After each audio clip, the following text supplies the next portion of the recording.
There's a story investors still tell about a man walking into a company's parking lot at 6 in the morning, long before any executive had arrived, just to count the cars. He wasn't casing the building. He wasn't lost. He was doing research, the kind that never shows up in an annual report, the kind no analyst on television ever mentions, the kind that requires nothing more sophisticated than showing up, watching, and asking questions of people who had no idea they were being interviewed at all. Counting cars in an empty parking lot sounds almost absurd as a serious investment technique. And yet, done consistently, over weeks and months, it told him something no spreadsheet ever could. Whether a factory was quietly ramping up production ahead of an earnings announcement or quietly winding it down long before either fact would ever appear in a single public filing. There's something almost stubbornly old-fashioned about that image, even measured against the standards of Fisher's own era, let alone measured against a modern world of instant data feeds and automated trading systems. It captures a kind of patience and physical presence that most investing today has almost entirely abandoned in favor of speed. Fisher wasn't trying to be first. He was trying to be right, and he was willing to trade the comfort of instant answers for the slower, more reliable confidence that came from actually watching something happen with his own eyes. That man was Philip Fisher, and the book he eventually wrote about his method, Common Stocks and Uncommon Profits, would go on to quietly reshape how some of the most successful investors in history actually think about picking a company to own. One of those investors decades later would describe his own investing philosophy as roughly 85% one legendary teacher and 15% another. That second influence, the 15%, belonged entirely to Fisher. And as that investor's career went on, by his own admission, that 15% quietly grew. His name was Warren Buffett, and the shift he was describing from counting cheap assets to understanding great businesses traces directly back to the ideas in this book. By his own account, Buffett went out of his way decades ago simply to meet Fisher in person, traveling to San Francisco specifically for the introduction. He later described the encounter as leaving a lasting impression, and he made a habit throughout his own career of recommending Fisher's book to anyone genuinely serious about learning to invest, placing it in his own reading recommendations right alongside the value investing classics that had shaped the other more famous half of his own philosophy. Two of Buffett's most quoted phrases about investing, buying wonderful businesses rather than merely cheap ones, and preferring a holding period best, measured in decades rather than months, read almost like direct summaries of ideas Fisher had already laid out in careful detail. Years before Buffett himself was old enough to be managing serious money, that gradual shift in influence shows up clearly across the arc of Buffett's own investing career, if you know where to look for it. His earliest investments leaned heavily on the older asset-focused tradition, buying statistically cheap, sometimes genuinely mediocre businesses purely because they traded for meaningfully less than the value of what they owned. Later in his career, his largest and most celebrated holdings increasingly resembled exactly the kind of company Fisher's own framework was designed to identify: businesses with durable competitive advantages, exceptional management, and genuine long-term growth potential, purchased and then held for decades rather than flipped for a quick opportunistic profit. The philosophical journey from one style toward the other, spanning an investing career lasting the better part of a century, traces a path that runs directly through the ideas laid out in this book. Stay with this one, because what Fisher discovered wasn't really a stock-picking formula. It was something closer to a completely different way of looking at what you're actually buying when you buy a share of stock. And once you see it his way, it's difficult to unsee. Philip Fisher started his investment career the hard way, which is to say at the worst possible moment history could have arranged for him. He graduated from Stanford's business school and took a job as a securities analyst in 1928, just in time to watch the market he was supposedly analyzing collapse into the single worst crash in American financial history. He kept his job through the crash, watching client after client lose fortunes, watching supposedly rock-solid companies evaporate, watching the entire profession he'd just entered get publicly humiliated in the eyes of the country. He would later describe those early years on the job in vivid, almost uncomfortable detail, sitting across from clients who had trusted his firm's recommendations, watching their life savings shrink by the week, and slowly coming to a conclusion that would define the rest of his career. The problem wasn't simply that the market had crashed. Markets crash. The deeper problem, as Fisher came to see it, was that so much of what passed for professional stock analysis at the time was built on remarkably thin foundations. A quick read of published financial statements, some rough industry comparison, and a great deal of confident-sounding guesswork dressed up as expertise. The companies that genuinely survived and thrived through the Depression, he began to notice, tended to share certain qualities that none of the standard analytical tools of the era were actually designed to measure at all.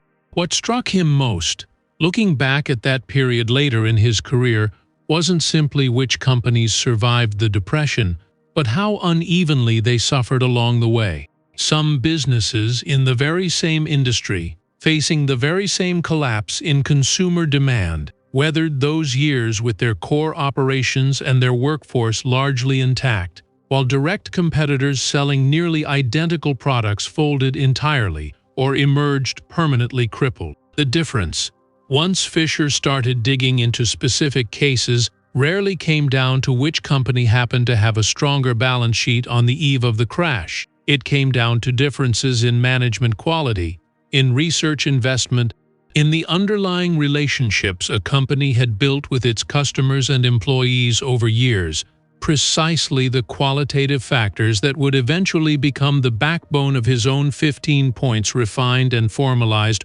only after nearly 3 decades of watching that pattern repeat itself. Most people in his position would have quietly changed careers. Fisher did the opposite.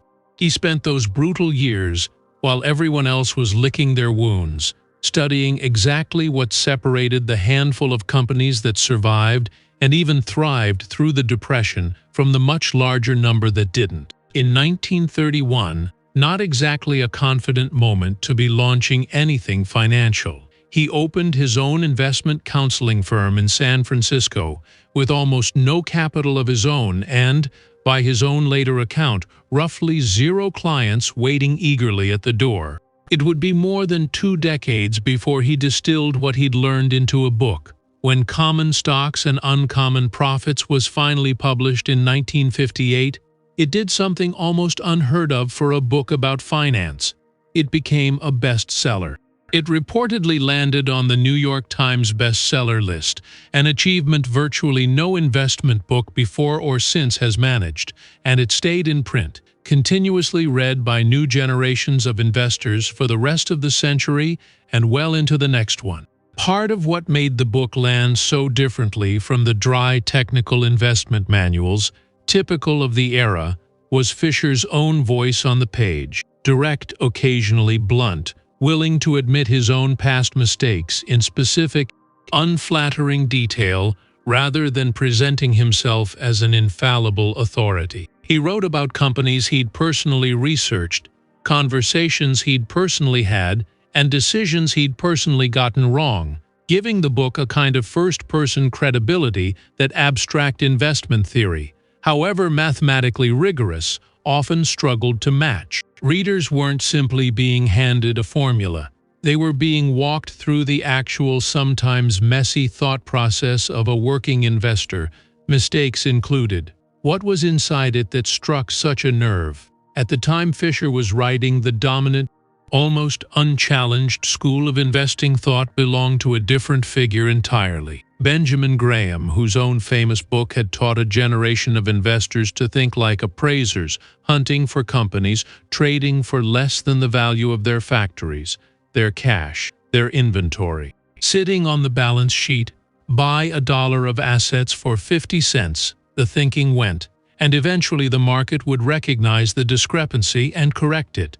It was a genuinely powerful idea, and it made a great many people a great deal of money. But it also had a quiet limitation buried inside it. It focused almost entirely on what a company already owned, sitting frozen on a piece of paper at a single moment in time.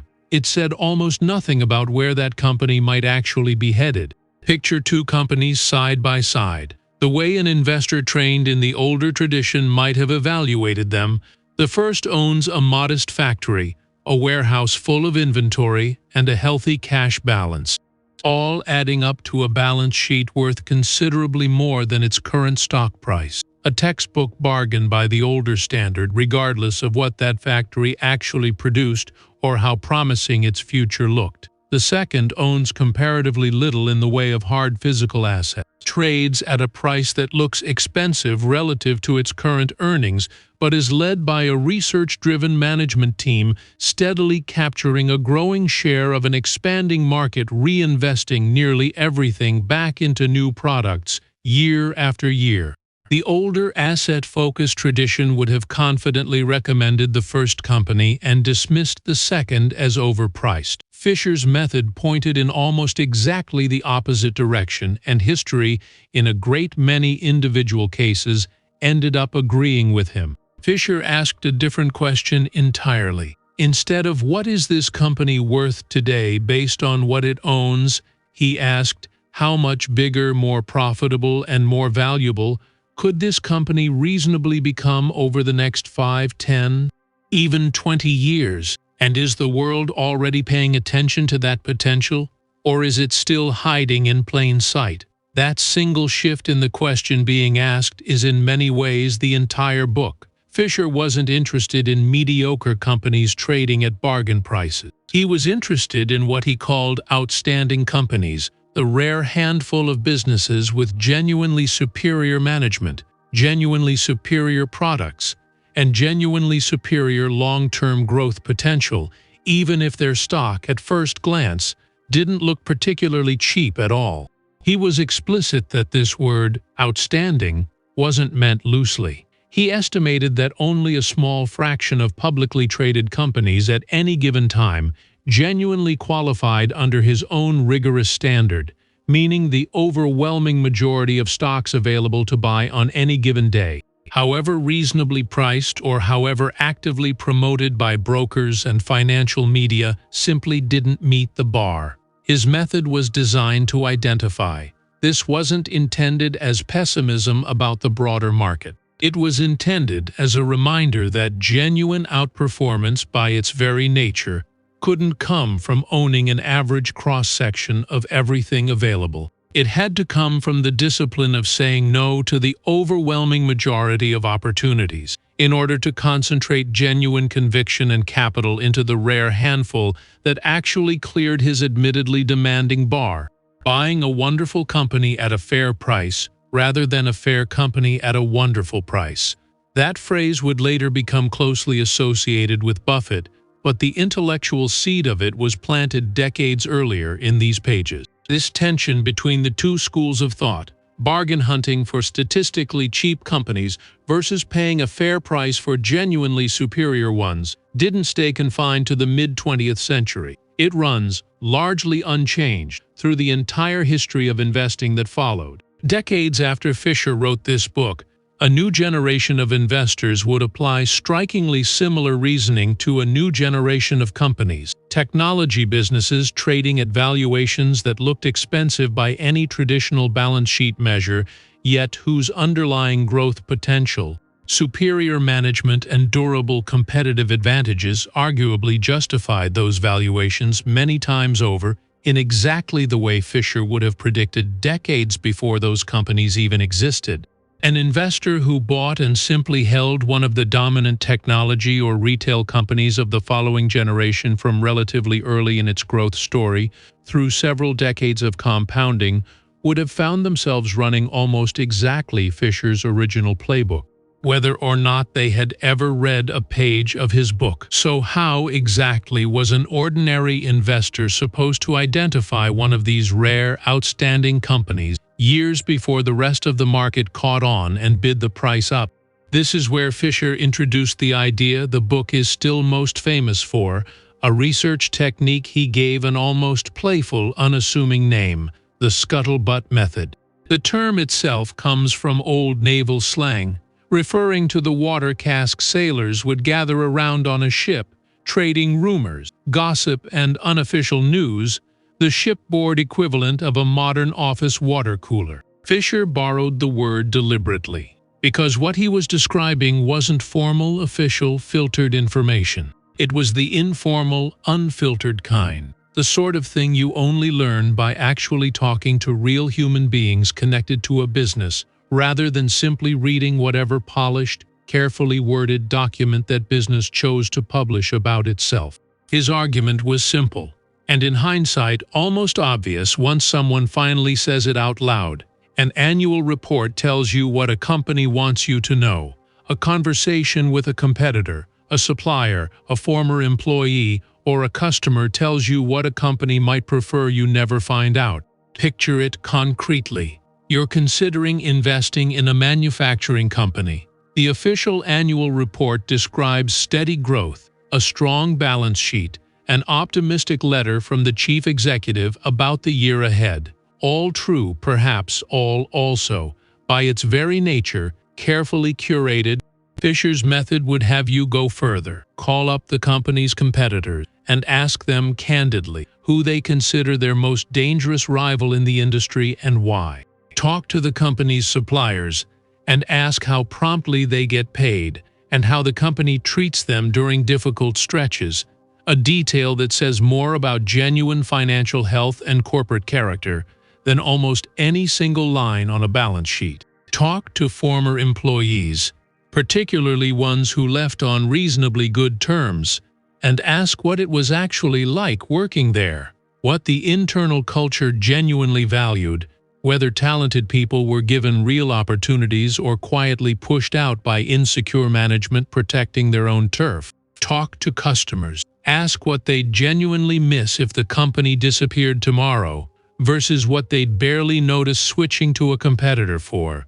No single conversation on its own tells you very much. But Fisher discovered that a pattern starts to emerge after enough of them. A mosaic assembled one small, unofficial data point at a time, forming a picture no single financial statement could ever fully capture on its own. No single conversation on its own tells you very much. But Fisher discovered that a pattern starts to emerge after enough of them. A mosaic assembled one small, unofficial data point at a time, forming a picture no single financial statement could ever fully capture on its own. Fisher described the process almost like detective work, and he was refreshingly honest that it wasn't glamorous. Most of the individual conversations, taken on their own, yielded nothing especially useful. A supplier might simply confirm what you already suspected. A former employee might turn out to be bitter and unreliable, exaggerating a single bad experience into a sweeping condemnation that didn't reflect the broader reality of the company at all. Part of the skill, Fisher argued, wasn't just gathering these scattered data points. It was learning to weigh them properly, discounting for an individual source's obvious biases and grudges, while still paying close attention whenever multiple unconnected sources with no reason to coordinate their stories independently converged on the exact same observation.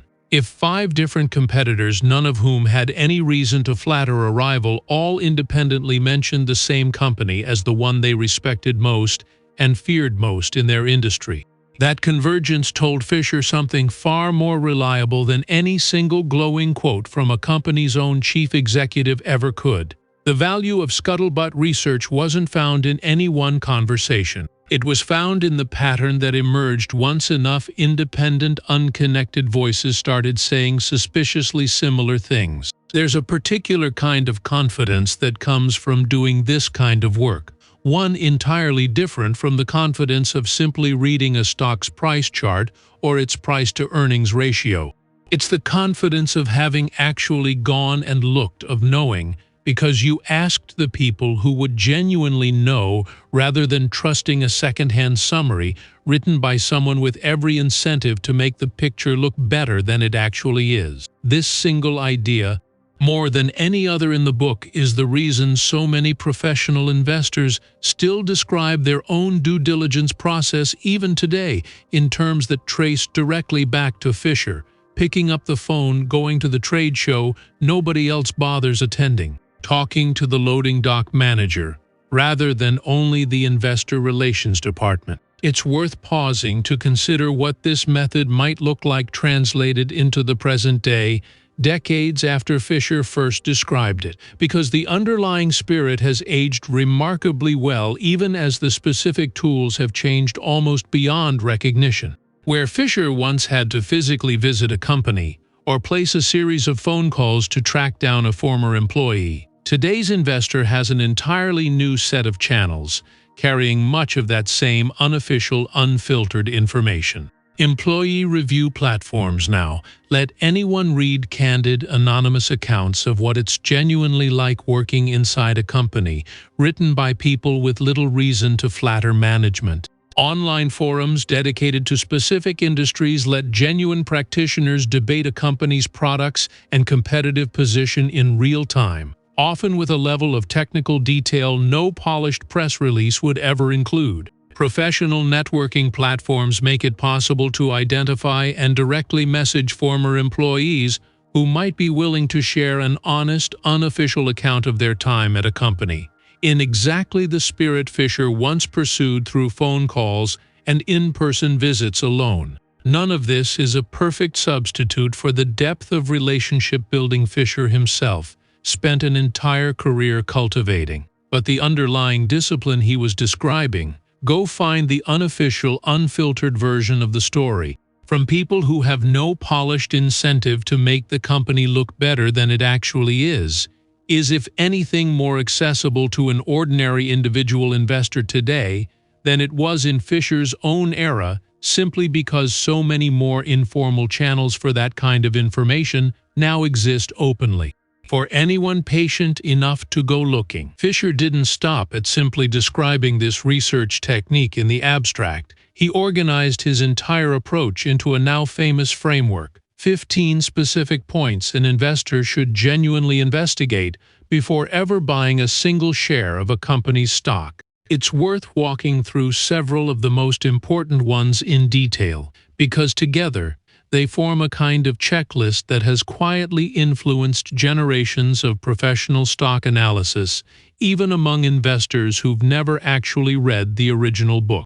The very first point Fisher lists might sound almost too obvious to bother stating out loud, and yet he insisted on placing it first for a reason. Does the company have products or services with sufficient market potential to make possible a sizable increase in sales for at least several years? This sounds simple. In practice, it forces an investor to think seriously about something most people skip entirely, not just whether a company is currently doing well, but whether the market it's selling into is actually large enough and growing enough to support meaningfully more growth years down the road. A wonderfully run company selling into a shrinking, saturated market has a ceiling no amount of good management can push through indefinitely. A modestly run company selling into a genuinely expanding market has room to grow even through its own mistakes. Fisher illustrated this with a simple contrast worth holding on to. Two companies might report nearly identical financial results in a given year, similar revenue, similar profit margins, similar growth rates over the past 12 months. And yet one might be operating in an industry approaching the natural limits of its own total demand, while the other might be operating in an industry still in the relatively early stages of a much longer expansion. A purely backward-looking financial analysis, focused entirely on the historical numbers already reported, would treat these two companies as roughly equivalent investment. Fisher's method demanded asking a forward-looking question those historical numbers alone could never answer. Not how big is this market today, but how much bigger might it plausibly become, and does this particular company have a genuine defensible position to capture a meaningful share of that future growth. The second point asks something closely related but distinct. Does management have a determination to continue developing new products or processes that will further increase total sales potential, even once the current product's growth potential has largely been exploited? This is Fisher's way of separating a company having one good idea from a company having a genuine engine for continuously generating good ideas. A single hit product can carry a business for a few good years. A research culture embedded deeply into how a company operates can carry it for decades, product after product, generation after generation of management. He illustrated the difference with a simple thought experiment worth carrying with you.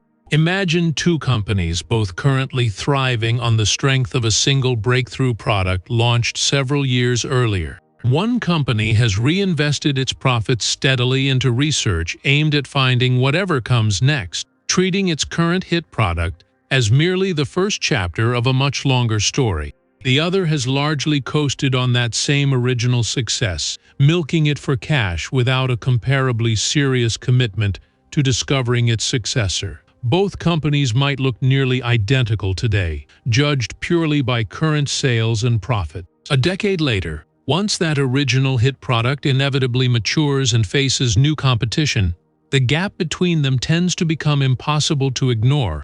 If you're keeping track of the pattern running through all of this so far, it's worth naming directly, because it's easy to lose sight of amid all the individual details. Fisher's entire method keeps circling back to a single underlying question, asked from a dozen different angles. Not simply what is this company doing right now, but what has it built structurally and culturally that will keep it doing the right things years and even decades from now, long after the current management team, the current product line, and the current competitive landscape have all moved on.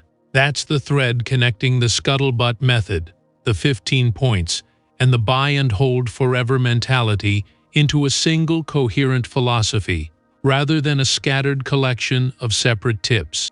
This leads directly into a point Fisher spent considerable time on. How effective are the company's research and development efforts in relation to its size? A company might spend an impressive-sounding dollar figure on research every year, but Fisher wanted investors to look deeper, asking whether that spending was actually producing genuinely useful new products and improvements, or simply funding an oversized, underperforming research department that looked good on an annual report and produced very little of real commercial value. He drew a useful distinction here between research spending measured in absolute dollars and research spending measured relative to a company's actual size and needs. A smaller company spending a modest absolute amount on research might, in relative terms, be investing far more aggressively in its own future than a much larger competitor spending many times more in raw dollars, but only a thin sliver of its overall revenue. Raw research budgets, taken in isolation and without that context, told an investor comparatively little. What mattered was whether that spending, whatever its absolute size, was proportionate to the company's ambitions and genuinely translating into products customers actually wanted to buy. There's a memorable passage in the book where Fisher describes visiting a research facility and noticing almost incidentally how the scientists working there talked about their projects with genuine excitement, with a clear sense of how their work connected to the company's broader commercial goals, rather than with the vague, disconnected language of researchers simply chasing academic curiosity on the company's dime. That kind of atmosphere, invisible on any spreadsheet, told Fisher more about a research department's actual value than the dollar figure spent ever could. He was equally attentive to a subtler warning sign in the opposite direction. A research department that had grown large and expensive, not because it was producing genuinely valuable new products, but because it had become an entrenched bureaucracy protective of its own budget and headcount, more focused on internal politics than genuine innovation. Fisher's method of actually walking through a research facility and talking with the scientists themselves rather than simply reading a company's own summary of its research achievements, was precisely designed to catch this distinction, one that a purely numerical analysis of research spending taken at face value would never reveal on its own. Fisher then turns from research and growth potential toward a company's actual commercial machinery. Does the company have an above-average sales organization? He argued that even the most brilliant product in the world, developed by the most talented engineers, quietly fails in the marketplace if the people responsible for actually selling it are mediocre, poorly trained, or poorly motivated. A great sales organization, conversely, can squeeze meaningfully more revenue and market share out of even an ordinary product than a mediocre sales team could ever extract from a genuinely superior one. He describes a simple, practical way of investigating this point that fits neatly within the broader scuttlebutt approach, actually talking to the customers a company's salespeople call on, and asking them directly how that sales team compares to competitors calling on the same accounts. Do the salespeople genuinely understand the customer's underlying business and its actual needs, or do they simply show up with a rehearsed pitch and a price sheet? Do they follow through reliably after the sale is made, handling problems and questions promptly, or does support quietly evaporate the moment the paperwork is signed? These are the kinds of details that never appear in a company's own marketing materials, precisely because they're the details a company has every incentive to obscure if the honest answer happens to be unflattering. Fisher pointed out a related test worth applying here that a great many investors overlook entirely: how a company's sales organization performs specifically during a difficult stretch for the broader industry rather than during an easy, growing market where almost any reasonably competent sales team can post respectable numbers. A genuinely excellent sales organization tends to distinguish itself most clearly precisely when conditions turn difficult, holding on to customer relationships and market share while weaker competitors struggle. An investor who only ever evaluates a company's sales performance during favorable years, Fisher warned, is evaluating the easiest possible version of the test and risks mistaking a rising tide lifting every boat in the industry for genuine, company-specific sales excellence that will actually persist once conditions inevitably turn. He asks about profit margins next. Does the company have a worthwhile profit margin?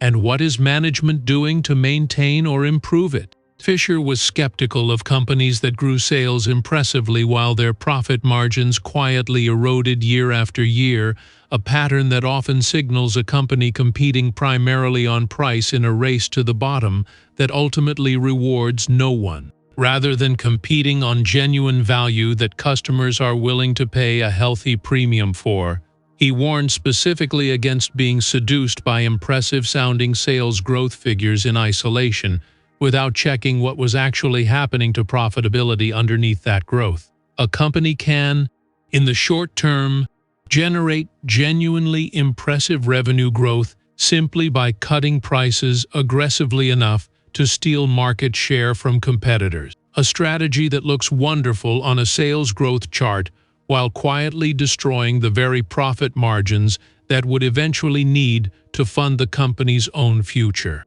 Research and expansion. Fisher wanted investors trained to ask not simply how fast is this company growing, but how profitably is it growing, and is that profitability likely to hold up once competitors inevitably respond? Closely related. He asks what the company is doing to maintain or improve profit margins, specifically going forward. Not simply where margins currently stand, but whether management has a genuine articulated plan for defending them against the relentless pressure of competition, rising costs, and changing customer expectations over time. Fisher then turns his attention squarely toward the people actually running the business.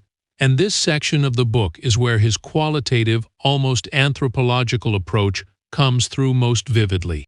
Does the company have outstanding labor and personnel relations? He believed, well ahead of his time by the standards of 1950s American business thinking, that how a company treated its ordinary workers, not just its executives, was a powerful, underappreciated predictor of long-term success. High turnover, frequent strikes, low morale on the factory floor. These were, to Fisher, genuine investment red flags, not simply human resources footnotes to be glossed over. He suggested a simple, practical way to investigate this that fit naturally within his broader scuttlebutt approach, visiting a company's factory or offices in person when possible, and paying attention not to the official tour, but to the ordinary, unscripted interactions happening around it. Did workers seem to genuinely respect the people supervising them? Or was there a visible undercurrent of resentment and distrust? Did the physical facility itself appear well maintained and cared for, or neglected in ways that suggested management wasn't investing in the day-to-day experience of the people actually doing the work? A company that treated its workforce as a genuine long-term asset worth investing in, rather than simply a cost to be minimized, tended in Fisher's experience to earn a level of loyalty, institutional knowledge, and quiet operational excellence that a company with high turnover and low morale simply couldn't replicate, no matter how impressive its balance sheet looked on paper. He noted a particular detail worth watching for on any such visit, one easy to miss if you weren't specifically looking for it: how long tenured the ordinary workers seemed to be, not just the executives in the boardroom. A factory floor full of employees who had been with the company for a decade or more, greeting each other by name, moving through familiar routines with the easy competence that only comes from genuine experience, told Fisher something a turnover statistic buried in a footnote never quite could. That kind of institutional continuity built up patiently over years was itself a form of accumulated value. A balance sheet simply had no line item to capture, yet one that could meaningfully shape a company's ability to execute reliably year after year, long after any single impressive quarter had faded from memory. He asks whether the company has outstanding executive relations, specifically whether senior management genuinely trusted and delegated meaningful authority to talented people below them, or whether the organization was quietly dominated by an insecure leader who surrounded himself with weak subordinates precisely because weak subordinates posed no threat to his own position. A company entirely dependent on one irreplaceable genius at the top, Fisher warned, was a fragile company, no matter how impressive that individual currently appeared. What genuinely great companies had, in his experience, was depth. A bench of talented people at multiple levels, capable of stepping up so that the business didn't simply collapse the day its star performer retired, got sick, or moved on to something else. Fisher described a telling, if slightly uncomfortable, way of probing this in practice, asking a chief executive directly, in a private conversation, who within the organization would be capable of stepping into their own role if they were suddenly unavailable. A confident, secure leader, he found, tended to answer this question readily, often naming one or two specific people with genuine enthusiasm about their capabilities. An insecure leader tended to grow visibly uncomfortable with the question deflected, or name someone so obviously unqualified that the answer itself revealed the absence of any genuine succession planning at all. A quiet but important warning sign about how sustainable the company's success might actually be beyond the tenure of its current leadership. He asks about the company's own internal cost analysis and accounting controls. Does management know with real precision what it actually costs to produce and sell each part of its business, or is it flying at least partially blind, making major decisions based on rough guesses rather than genuine internal data? A company that doesn't truly understand its own cost structure, Fisher argued, cannot reliably know which of its own product lines are genuinely profitable and which are quietly being subsidized by the rest of the business, a dangerous blind spot for any management team trying to allocate capital wisely. This point mattered enormously to Fisher precisely because it was so easy for an outside investor to overlook entirely. A company's published financial statements report profitability, at the level of the entire business aggregated together, without necessarily revealing whether that overall profit was being generated evenly across every product line or whether one or two genuinely strong products were quietly propping up several chronically unprofitable ones that management, lacking sufficiently granular internal accounting, hadn't even fully identified as a problem. Fisher considered a management team's own internal clarity about its cost structure to be a genuine competitive advantage in its own right, the kind of unglamorous operational discipline that rarely made headlines, but that consistently separated companies capable of making genuinely sound long-term capital allocation decisions from companies essentially guessing. He suggested that an investor could sometimes get an indirect read on this quality simply by watching how quickly and decisively a company's management responded when a particular product line or division began underperforming. A management team with genuinely precise internal cost data tended to identify and address a struggling division relatively quickly, with specific, well-targeted corrective action. A management team flying comparatively blind tended to let underperforming divisions drift for years, unable to articulate exactly why the numbers had softened or precisely what needed to change because they simply didn't have sufficiently detailed internal information to diagnose the problem with any real precision in the first place. He devotes real attention to a subtler question.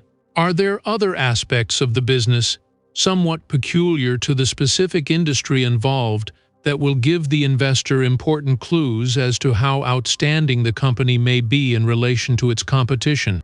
This is Fisher explicitly acknowledging that no single generic checklist can fully capture every industry's unique dynamics, and that genuine expertise requires understanding the specific competitive forces at play in each particular business. Patent protection in pharmaceuticals, brand loyalty in consumer goods, switching costs in enterprise software decades before enterprise software existed, and so on. This particular point functions almost as a humility check built directly into the framework itself, reminding an investor that the previous 14 points, however thorough, still might not capture everything that genuinely matters in a specific, unusual industry. A company in a heavily regulated industry might live or die based on its relationships with regulators and its ability to navigate approval processes, a dimension the earlier points touch only indirectly at best. A company in a seasonal industry might need to be evaluated with an entirely different rhythm in mind, where a single quarter's results say almost nothing reliable on their own without being compared to the identical quarter a year earlier, rather than to the immediately preceding quarter. Fisher's insistence on leaving room for this kind of industry-specific nuance, rather than pretending 15 fixed points could mechanically capture every business in existence, is itself a quietly important part of what separates his method from a rigid one-size-fits-all checklist. He offered a handful of concrete examples to illustrate what this kind of industry-specific insight might actually look like in practice. In an industry built around patents, understanding exactly how many years of meaningful protection remained before a company's key patents expired, and what pipeline of new patentable innovation existed to replace that protection once it lapsed, mattered enormously, more than it would in an industry where patents played little role at all.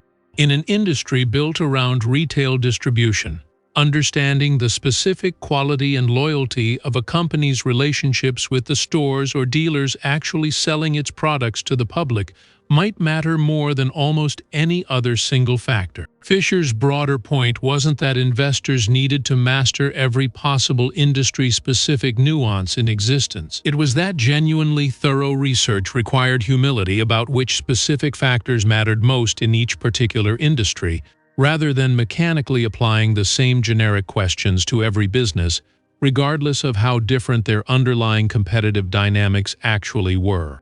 And then, near the very end of his list, comes a question that might be the single most quietly important one in the entire framework. Does the company have a management of unquestionable integrity?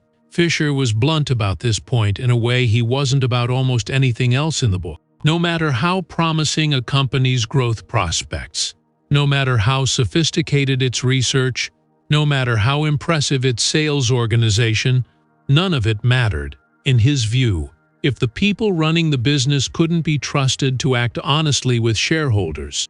A brilliant business run by dishonest management sooner or later tends to become a very expensive lesson for whoever owned the stock, because the numbers being reported and the story being told about the future simply can't be trusted at all, no matter how convincing they sound.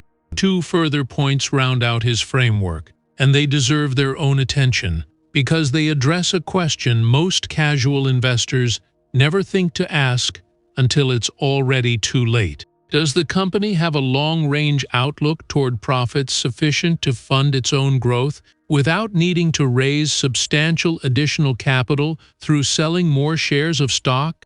A company genuinely growing well often needs to invest heavily in new factories, new equipment, new inventory, or a larger sales force well before that growth translates into additional profit.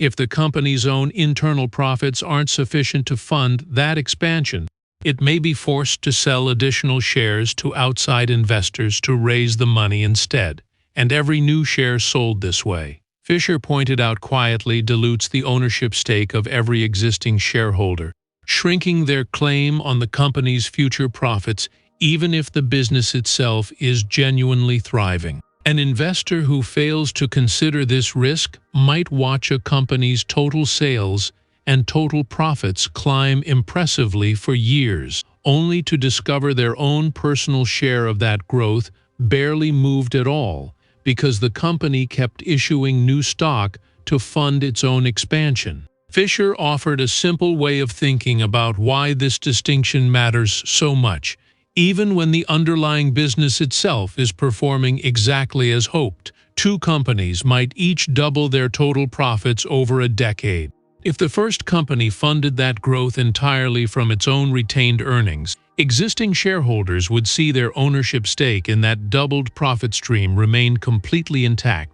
If the second company funded the identical growth by repeatedly issuing new shares to outside investors along the way, existing shareholders might find their own personal slice of that same doubled profit pool barely larger than it had been a decade earlier, because so many new shares had been created to fund the expansion in the meantime. The company's business might look equally successful in both cases.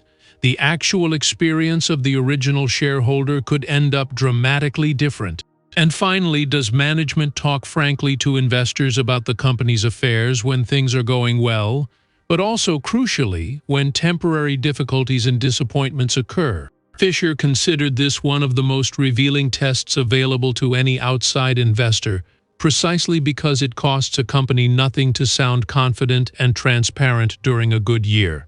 The real test of a management team's integrity, in his view, showed up during the bad years, whether they addressed disappointing results directly and honestly in their communications with shareholders, or whether they suddenly grew evasive, buried bad news in dense footnotes, or quietly stopped returning analysts' phone calls the moment the story stopped being flattering. Fisher described this specifically as one of the clearest, cheapest tests available to an ordinary investor, requiring no special access or insider connections at all, simply comparing how a company's leadership communicated across several different years, including at least one genuinely difficult one. A management team that addressed a disappointing quarter with the same directness and detail as a triumphant one, explaining candidly what had gone wrong and what specifically was being done about it, earned a level of trust that a management team offering only vague reassurances during hard times, however polished their language during good ones,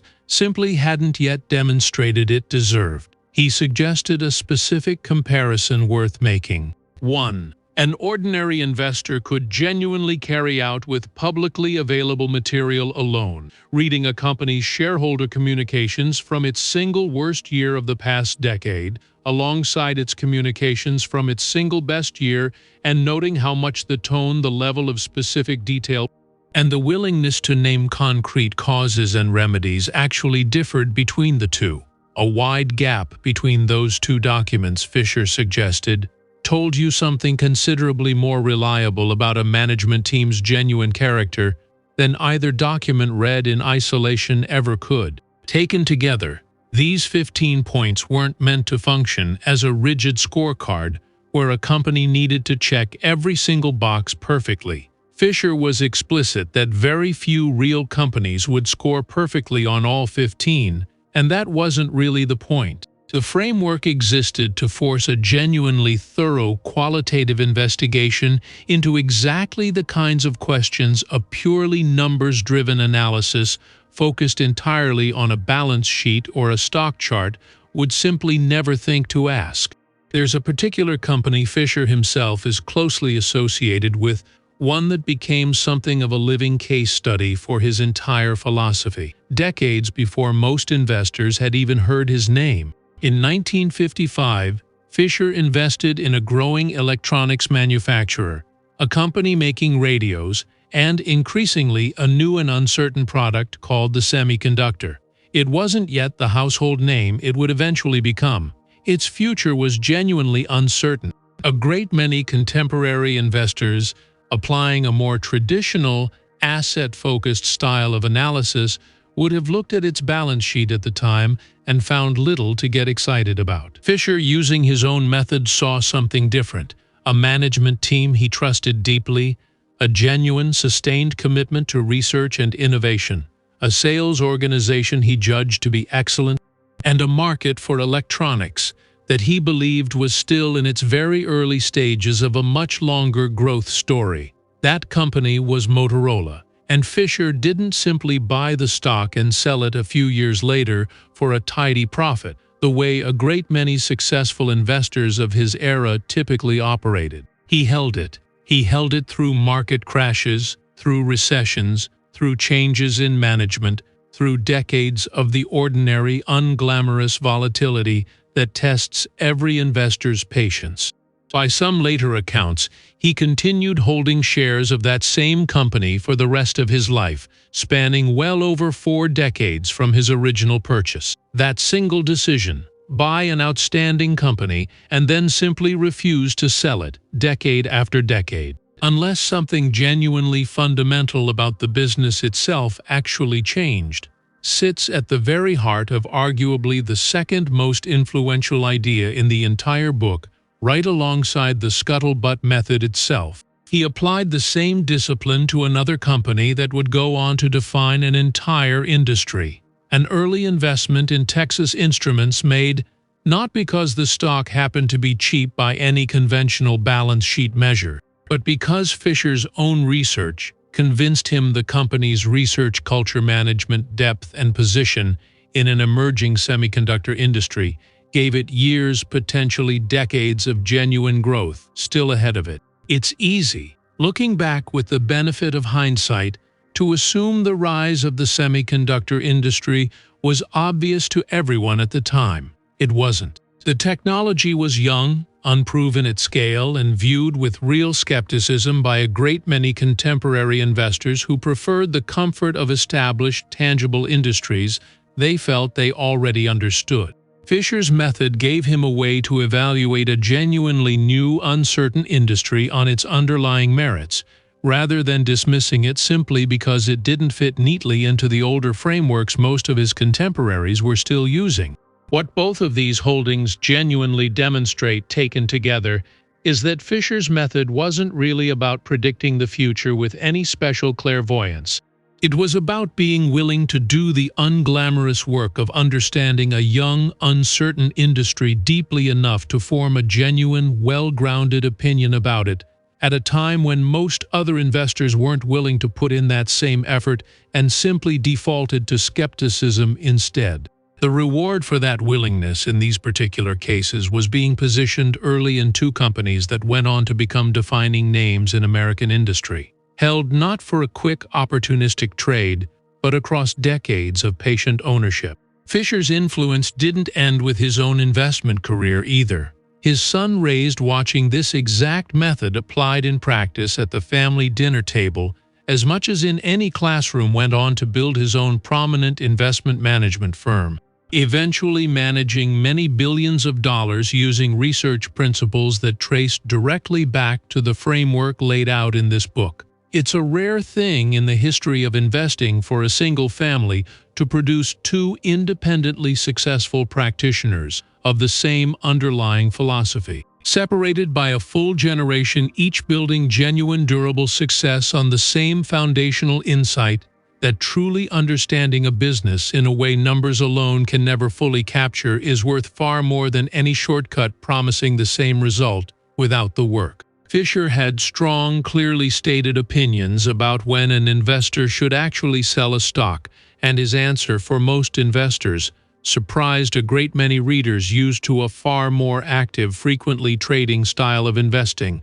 Almost never, he argued, with exactly 3 narrow exceptions. The first legitimate reason to sell, Fisher wrote, is discovering that you made a mistake in your original analysis, that the company wasn't actually as outstanding as you initially believed, whether because you misjudged its management, misjudged its competitive position, or simply missed something important during your original research.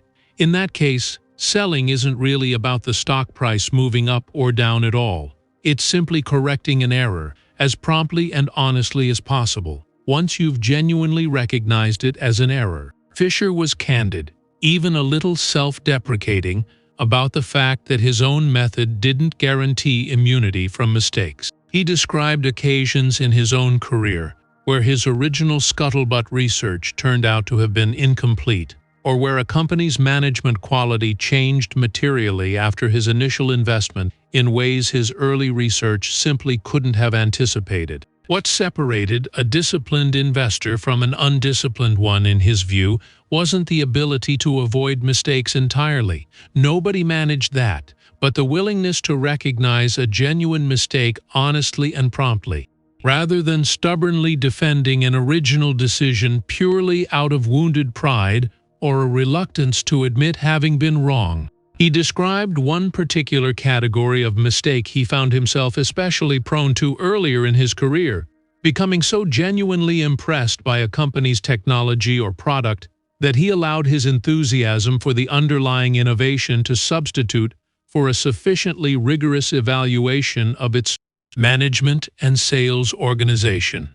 A brilliant invention, he came to learn through hard, expensive experience, was no guarantee whatsoever of commercial success if the people responsible for actually bringing it to market lacked the organizational discipline to do so effectively. Some of his own early, less successful investments, by his own later account, involved genuinely impressive technology paired with management teams that simply weren't equipped to build the kind of sales and operational machinery required to turn that technology into a durable, profitable business. It was, in a sense, a mistake made by focusing too narrowly on just 1 or 2 of his own 15 points, however impressive those particular points looked, while giving insufficient weight to the others. The second legitimate reason is that the company itself has fundamentally changed for the worse. Perhaps a brilliant founder has been replaced by weaker management. Perhaps a once innovative research culture has quietly stagnated. Perhaps the competitive landscape has shifted in a way that permanently damages the company's long-term prospects. Fisher was careful to distinguish this from ordinary, temporary setbacks, a single disappointing quarter, a short-term dip in profits during a broader recession, a product launch that underperforms once, but gets corrected the following year. Those kinds of ordinary bumps, in his view, were simply part of owning any real business over time, and reacting to them by selling was, more often than not, a costly overreaction to noise rather than signal. He offered a useful mental test for distinguishing a genuine, permanent deterioration from a merely temporary setback, asking whether the specific 15 points that originally justified the purchase were still genuinely true if a company's research culture, sales organization management depth, and competitive position remained essentially intact. A single disappointing year was simply weather, not climate, and selling in response would mean abandoning a fundamentally sound investment purely because of short-term turbulence. But if the original research itself no longer held up, if the very qualities that made the company outstanding in the first place had genuinely eroded, then holding on purely out of loyalty to a past decision rather than a clear-eyed reassessment of present reality became its own kind of costly mistake. Consider two hypothetical scenarios side by side in the spirit of the distinction Fisher was drawing. In the first, a well-run company reports a disappointing quarter because a major customer temporarily delayed a large order during a broader economic slowdown, while its underlying research pipeline, management team, and competitive standing remain entirely unchanged. In the second, that same company's visionary founder steps down and is replaced by an executive with no real background in the industry who begins quietly cutting the research budget to boost short-term reported profits ahead of his own performance review. Both scenarios might produce an identical-looking disappointing headline number in a given quarter. Only one of them represents the kind of fundamental change Fisher believed genuinely warranted selling. Learning to tell the two apart, rather than reacting identically to both simply because the reported number looked similar, is precisely the discipline this entire framework is built to cultivate. The third legitimate reason to sell, and arguably the most nuanced, is finding another company that you've researched with equal thoroughness and that genuinely appears to offer meaningfully better prospects than the one you currently own. Not marginally better, not slightly cheaper, but genuinely substantially more promising. Once you account for the very real costs and risks of switching at all, Fisher was careful to set a genuinely high bar for this third exception, precisely because he recognized how easily it could be misused to justify constant, unnecessary trading dressed up as disciplined portfolio management. It wasn't enough for a new opportunity to simply look mildly more attractive on paper, or to be currently generating more excitement in the financial press. The new candidate needed to have been researched with the same depth and rigor as the original holding, the same scuttlebutt conversations, the same honest evaluation against the 15 points, before it could legitimately justify abandoning a position an investor had already spent considerable time and effort coming to understand deeply, comparing a thoroughly researched holding against a superficially attractive new idea. Fisher warned was not a fair comparison at all, and investors who made that mistake repeatedly tended to trade their way out of genuinely excellent, deeply understood positions in favor of a rotating cast of shallowly researched substitutes. What Fisher explicitly rejected as a valid reason to sell might be even more instructive than what he accepted. He was deeply skeptical of selling simply because a stock had risen a great deal and now seemed, on the surface, expensive. His argument was almost counterintuitive at first hearing, that a genuinely outstanding company, one still early in a long runway of growth, would likely keep growing its earnings for years or decades to come, meaning that what looked expensive today based on this year's profits alone might look genuinely cheap in retrospect once measured against the profits that same company would be earning 5 or 10 years later. He offered a specific, concrete illustration of this idea that's worth sitting with directly. A stock trading at what appears to be a demanding 30 times its current annual earnings might look reckless to an investor trained purely in the older, asset-focused tradition, but if that same company's earnings are genuinely likely to double every 5 years or so, sustained over a multi-decade holding period, that seemingly expensive entry price gets diluted many times over by the growth that follows in a way a snapshot valuation taken at a single moment could never reveal on its own. The investor who sold early, purely because the price looked high relative to that 1 year's earnings, would have walked away from the overwhelming majority of the eventual gain, precisely the gain that made holding, rather than selling, the single most important decision in the entire investment. Selling a truly outstanding company purely because its price has risen. Fisher warned, is one of the most expensive habits an otherwise intelligent investor can develop, because it means abandoning your very best ideas, the ones actually working exactly as intended, while presumably reinvesting the proceeds into something less thoroughly researched, less deeply understood, simply because it happens to carry a lower price tag today. He had an equally strong, similarly counterintuitive view on dividends, one that put him somewhat at odds with the conventional investing wisdom of his era.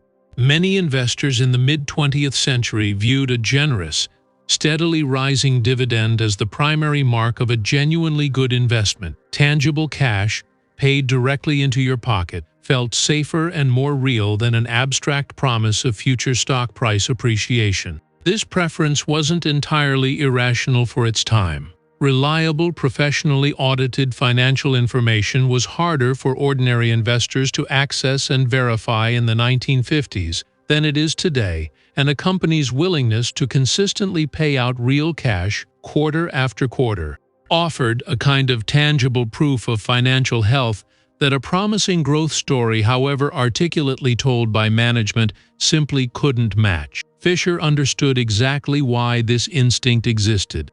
He simply believed it was for the specific kind of company his method was designed to identify, frequently getting the underlying math backward. Fisher pushed back on this instinct. He argued that for a genuinely outstanding, rapidly growing company, every dollar paid out as a dividend was a dollar the company's talented management could no longer reinvest into new research, new factories, new sales territory, new growth activities that, for a truly well-run growth company, could plausibly generate a far higher return for shareholders over time than simply mailing that same dollar back to them as a check. A high dividend payout, in his view, wasn't automatically a sign of shareholder generosity. It could just as easily be a subtle signal that management had run out of genuinely promising ways to reinvest the company's own profits, which, for a company still supposed to be early in an exciting growth story,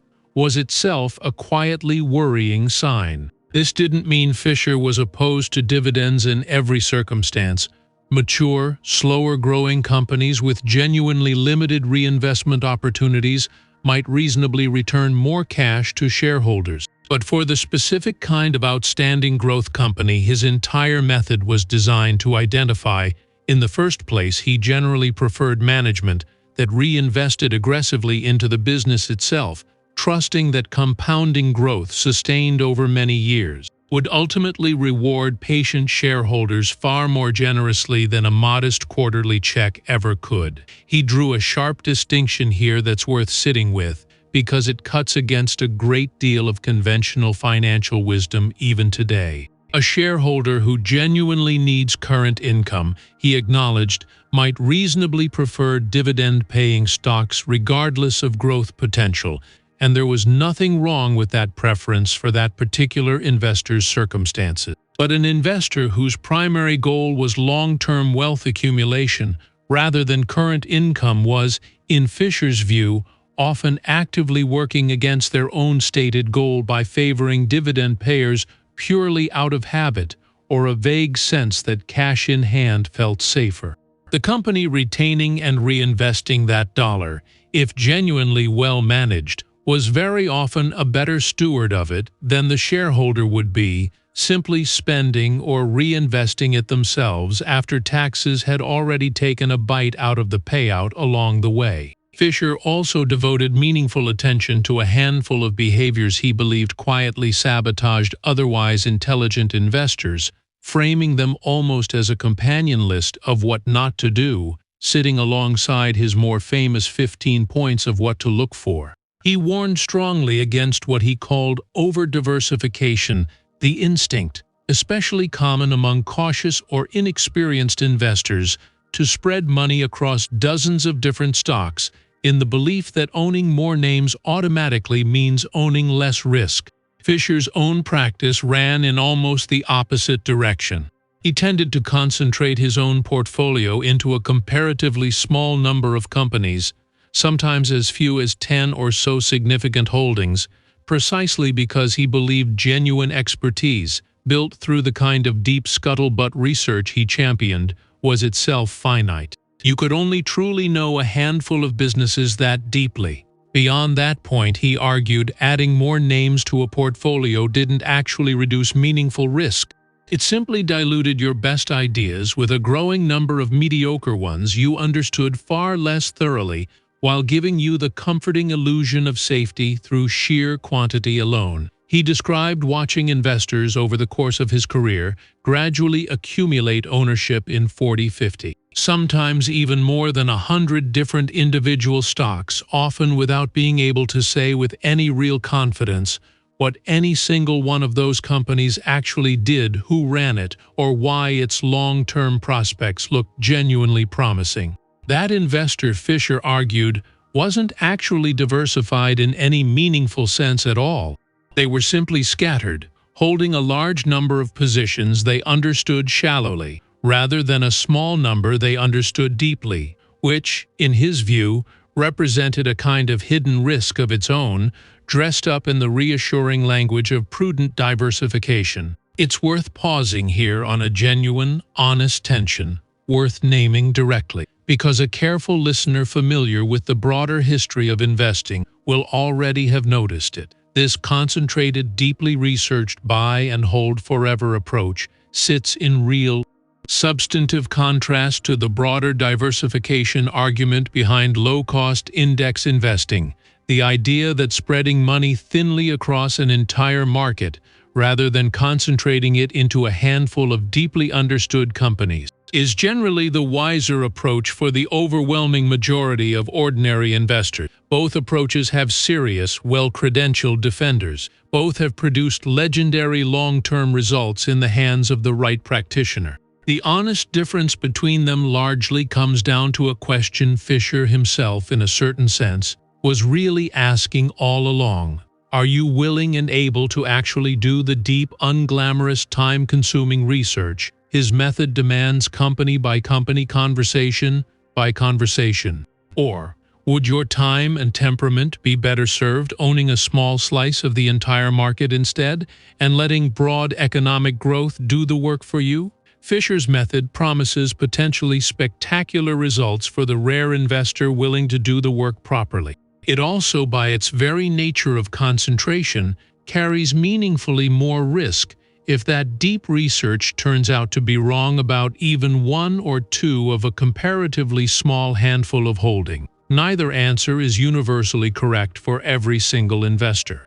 What matters is being honest with yourself about which kind of investor you actually are and are actually willing to become. There's a practical, sobering point worth adding here too. Fisher's own concentrated approach worked in no small part because he genuinely was willing to do the work. Decades of relationships with company executives, competitors, and industry contacts built up carefully over a long career that gave his scuttlebutt research a depth an ordinary part-time investor, however enthusiastic, would struggle to fully replicate on evenings and weekends. This isn't meant to discourage anyone from applying his framework seriously. It's meant as an honest acknowledgement that the version of his method available to a professional who spends every working hour immersed in a handful of industries will naturally go deeper than the version available to someone doing genuinely careful research in whatever spare hours a full-time job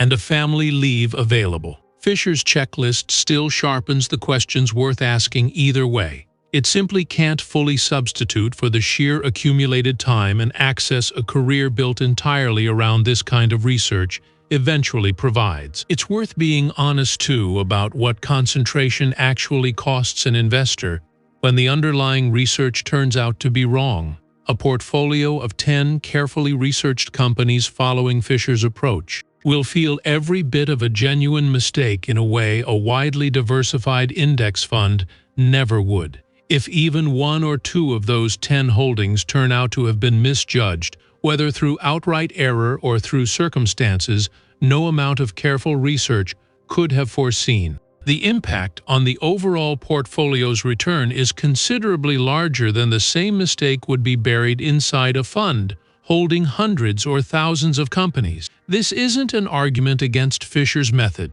It's simply the honest trade-off sitting on the other side of the potentially spectacular returns his approach has, in the right hands, historically delivered greater potential reward paired with genuinely greater consequences when the underlying judgment proves mistaken. There's a further, more subtle criticism worth acknowledging honestly, one that later commentators on the book have occasionally raised. Fisher's own most famous success stories, the companies he held for decades and referenced throughout the book, were, quite naturally, chosen because they worked out extraordinarily well.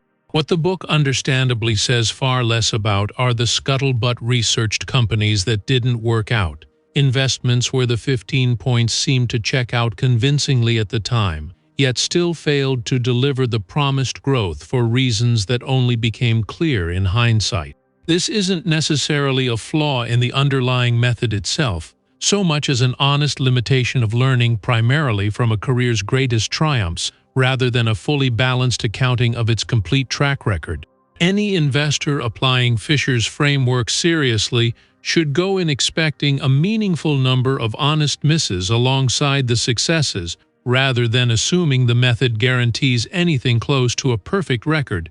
None of this is meant to diminish what the book genuinely offers. Even an investor who never achieves Fisher's own remarkable individual track record can still benefit enormously from simply adopting his underlying habits of mind, asking better, more qualitative questions about a business before investing, resisting the urge to trade constantly based on short-term price movements, and having the discipline to hold a genuinely well-researched position through the ordinary turbulence every real business eventually experiences. The specific outcomes of any individual investment can never be guaranteed by any method, Fisher's included. The quality of the thinking that goes into the decision, however, is something every investor genuinely controls, regardless of how any single outcome eventually unfolds. Fisher also warned against what might be called herd-following behavior in a slightly different form than the crowd psychology familiar from other investing literature, specifically the temptation to buy a stock simply because it was currently popular, widely discussed, and prominently recommended, rather than because you had personally done the genuine work of understanding the underlying business. He believed the most rewarding investment opportunities were frequently found in companies that weren't yet widely followed or discussed at all, genuinely excellent businesses still flying somewhat under Wall Street's radar, precisely because they hadn't yet attracted the crowd of analysts and investors who would eventually bid the stock price up to reflect that growing recognition. There's a specific irony Fisher pointed to here, one worth sitting with. By the time a company's excellence becomes so widely recognized that it's being discussed enthusiastically at every dinner party and featured prominently in every financial publication, a great deal of that recognition has usually already been absorbed into the stock's price by the professional investors who found the story months or years earlier. The investor arriving late to a widely popular story isn't necessarily investing in a bad company.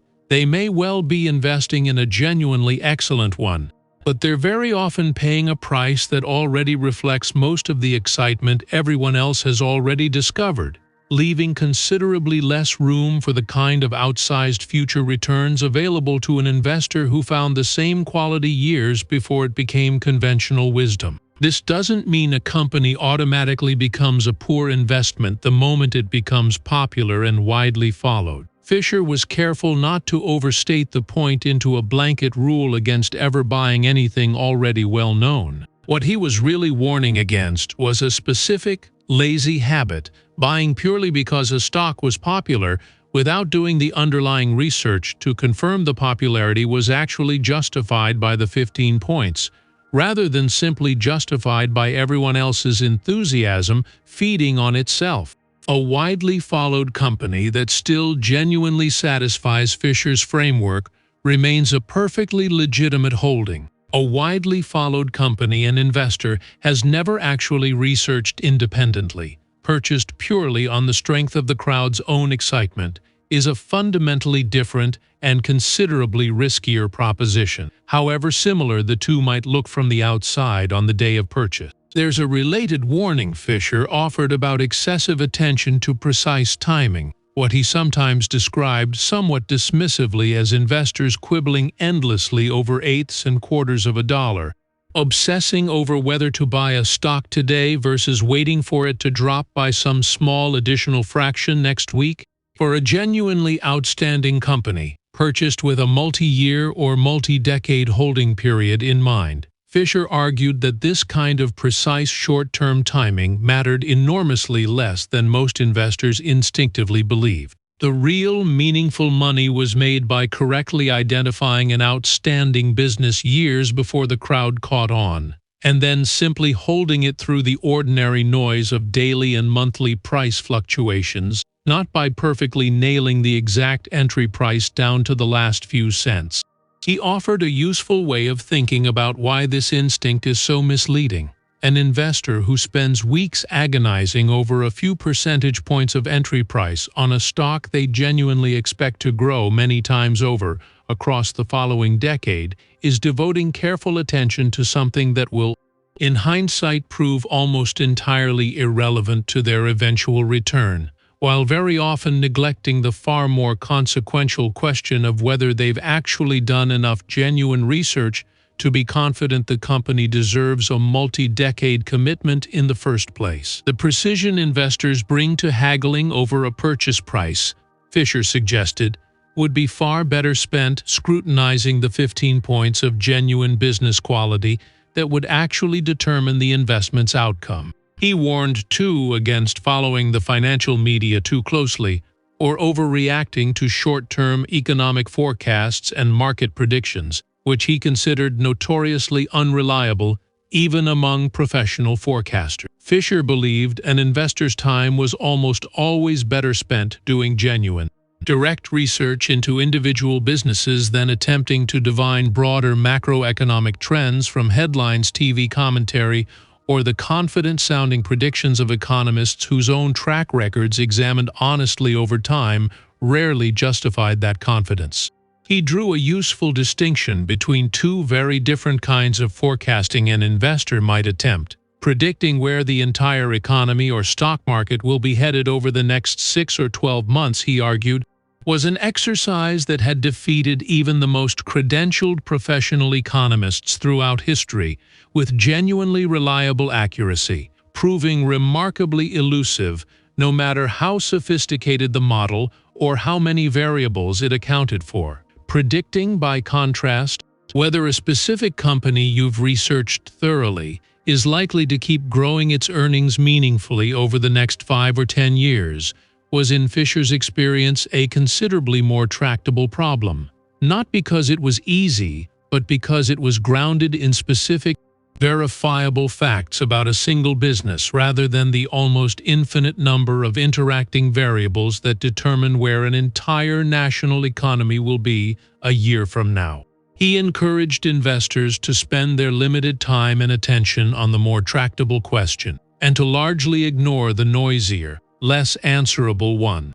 There's a particularly memorable passage where Fisher describes the kind of investor temperament his whole method actually requires: someone comfortable being meaningfully different from the crowd, someone willing to hold a genuinely unpopular or unfashionable stock for years, while waiting patiently for its underlying quality to eventually be recognized, and someone equally willing to sit calmly through a stock's temporary decline without panicking, provided that decline wasn't accompanied by any actual deterioration in the underlying business itself. This is, in its own way, a deeply psychological book, disguised as a research methodology. Fisher understood that even a perfect checklist applied flawlessly would ultimately fail in the hands of an investor who couldn't emotionally tolerate watching a genuinely good stock decline temporarily, or who couldn't resist the pull of whatever exciting new story happened to be dominating headlines that particular month. The framework was only as useful as the discipline and temperament of the person actually applying it. He described this temperament almost as its own separate 16th quality worth cultivating, distinct from the 15 specific points used to evaluate a company itself, a kind of quiet, almost stubborn conviction that comes only from having genuinely done the work. An investor who has actually gone and talked to a company's competitors, customers, and former employees, who has actually sat with the 15 points and honestly evaluated a business against each one, carries a fundamentally different kind of confidence than an investor who bought a stock purely because a friend mentioned it or because it happened to be trending in the news that week. That first investor Fisher believed was far better equipped to hold firm through an ordinary, temporary decline, precisely because their conviction rested on genuine understanding rather than borrowed enthusiasm. The second investor, lacking that foundation, was left with nothing solid to hold on to the moment the price dropped and the crowd's enthusiasm inevitably cooled. Underneath all 15 specific points and underneath the broader temperament required to apply them, Fisher seemed to believe the entire method ultimately rested on a single character trait that couldn't itself be taught from any checklist: genuine curiosity. The investors who did this kind of research well, in his experience, weren't necessarily the most mathematically gifted or the ones with the most impressive academic credentials. They were the ones who found the actual process of understanding a business genuinely interesting in its own right, who enjoyed a good conversation with a skeptical competitor, who found a factory tour genuinely engaging rather than merely obligatory, who read an annual report the way an attentive reader might read a mystery novel looking for what wasn't being said as much as what was. That kind of curiosity, Fisher suggested, was difficult to fake convincingly over the sustained, unglamorous effort his method actually demanded, which is perhaps one reason so few investors, even after this book became widely read, actually applied its lessons with the same rigor he did himself. One small, practical habit worth mentioning connects directly to that curiosity: the way Fisher suggested reading a company's own annual letter to shareholders. Rather than skimming for the headline numbers alone, he read these letters looking specifically for what management chose to emphasize in a difficult year, how directly they addressed disappointing results when they occurred, and whether the language used stayed remarkably consistent from one year to the next or shifted noticeably whenever the underlying story became less flattering. A letter that grew vaguer, more defensive, or suddenly more focused on unrelated positive development, precisely in a year when core results disappointed, was to Fisher a meaningfully different document than an identical letter written by a management team willing to address the disappointment head-on in plain language. With a clear explanation of what was being done about it, Fisher later wrote a companion book,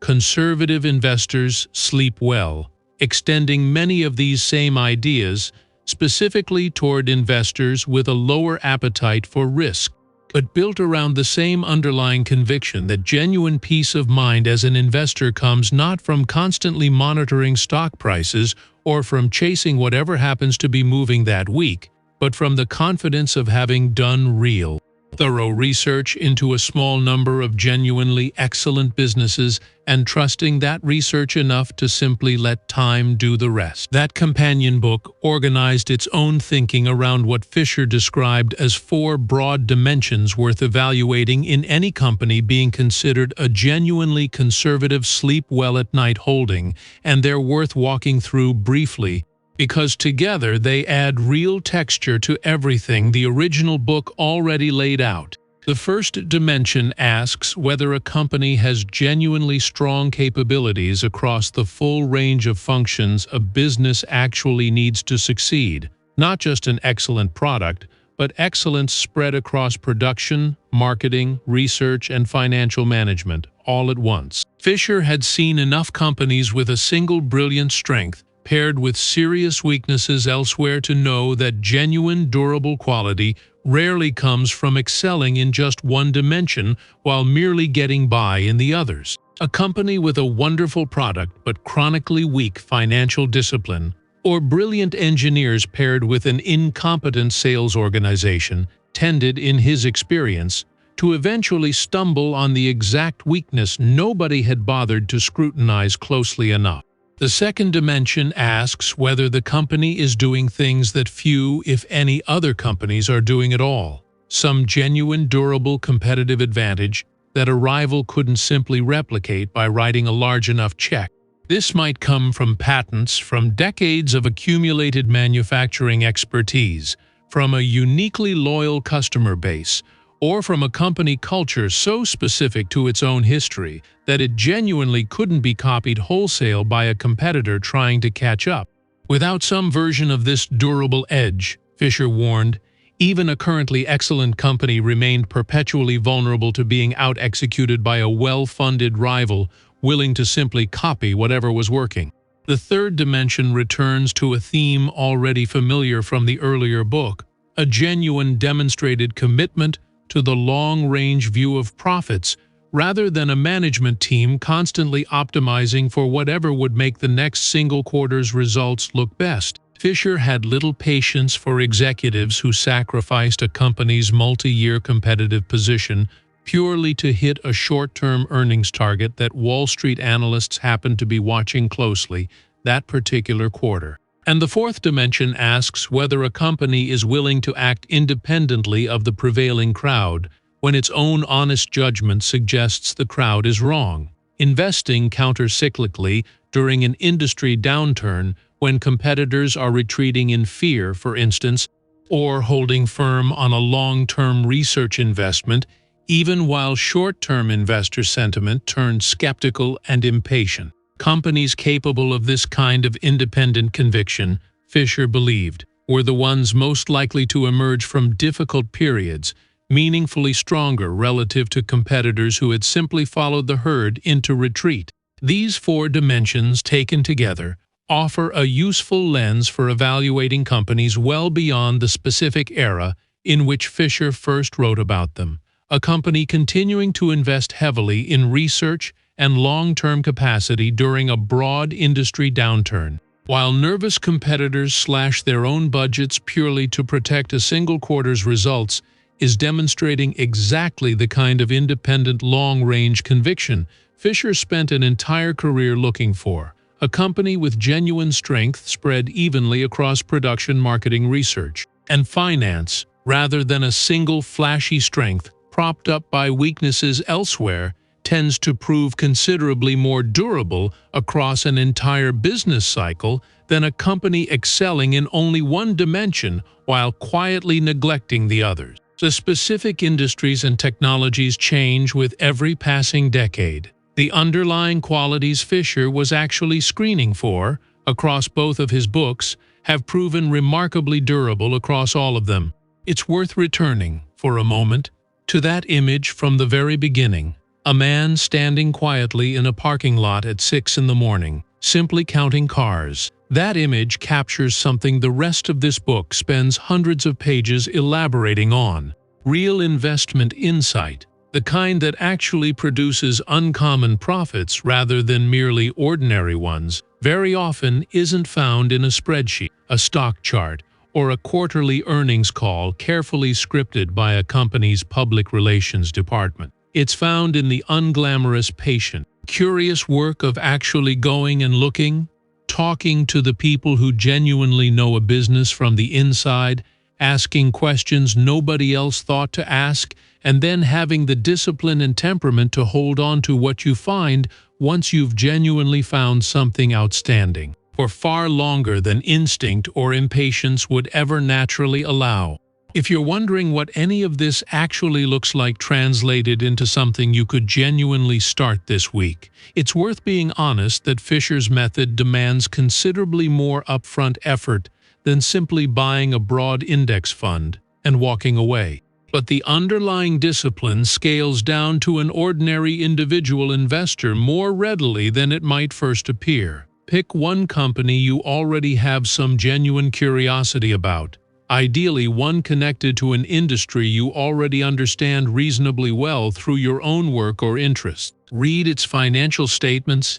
Yes, but don't stop there. Spend an evening reading candid employee reviews. Search for what its competitors and industry publications have said about it recently. If you can find someone who used to work there, or who works for a competitor, and simply ask them what they think, walk through Fisher's 15 points, one at a time honestly, and see how many of them the company can genuinely satisfy rather than merely appear to satisfy on the surface. You likely won't finish that single evening's research with total certainty either way. That's fine. Fisher's own research, by his own account, sometimes took months of accumulated conversations before a clear picture finally emerged. What matters isn't reaching a confident conclusion on the first attempt. What matters is building the habit of asking these deeper, more qualitative questions at all, rather than settling for whatever a stock's price chart or a headline happens to suggest at a glance. There's a broader lesson tucked inside this entire book that reaches well beyond investing itself if you're willing to look for it. The habit of going and finding out for yourself, rather than trusting whatever polished, second-hand summary happens to be sitting in front of you, is a discipline that pays off in far more places than a brokerage account. The company that looks impressive in its own marketing, the opportunity that sounds perfect in someone else's pitch, the decision that seems obvious from a comfortable distance, all of them tend to look at least a little different once you've actually gone and talked to the people closest to the reality underneath. Fisher happened to apply that discipline to stock picking. There's no particular reason it has to stop there.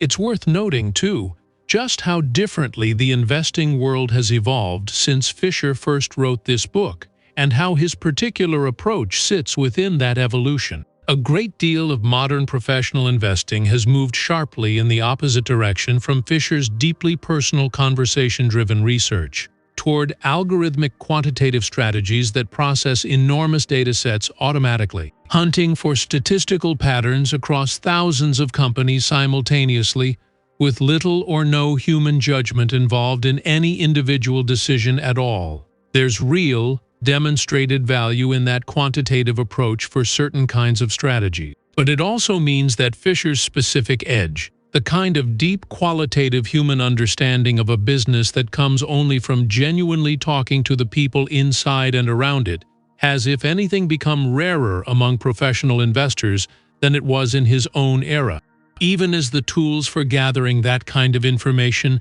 have become more accessible than ever to anyone patient enough to use them.